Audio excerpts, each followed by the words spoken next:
Assalamualaikum warahmatullahi wabarakatuh. Selamat pagi teman-teman.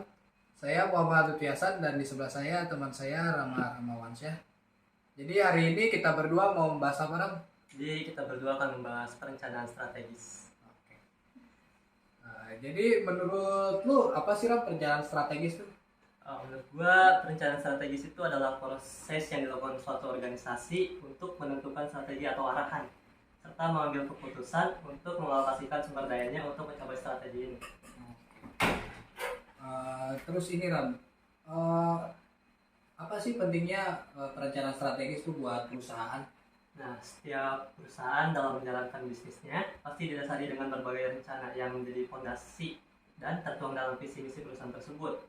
Dalam menyusun rencana, pastinya dibutuhkan pemikiran strategis agar dapat memberikan gambaran secara umum untuk mencapai perencanaan strategis tersebut.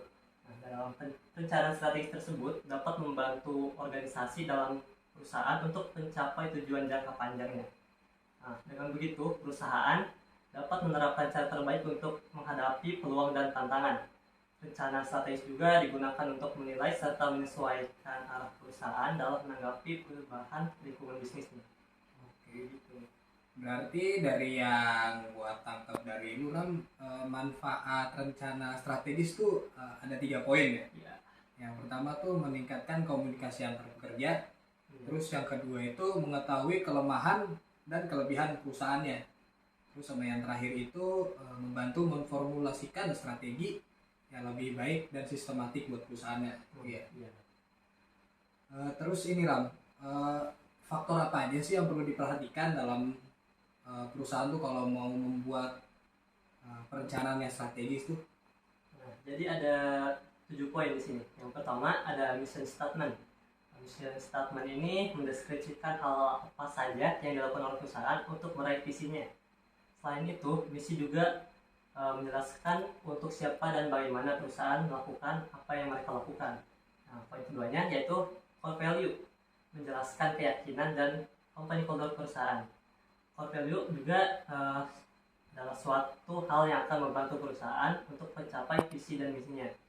Nah, yang ketiga itu vision statement. Nah, sebuah visi harus dapat menetapkan arahan berjalannya perusahaan serta menjadi esensi atau nilai yang tepat dalam segala hal yang dilakukan oleh perusahaan.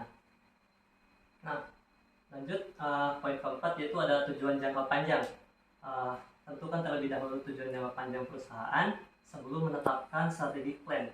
Nah, dengan adanya tujuan jangka panjang yang jelas, maka strategic plan perusahaan akan semakin efektif untuk mempertahankan serta memperkuat eksistensi perusahaan dalam lingkungan bisnisnya.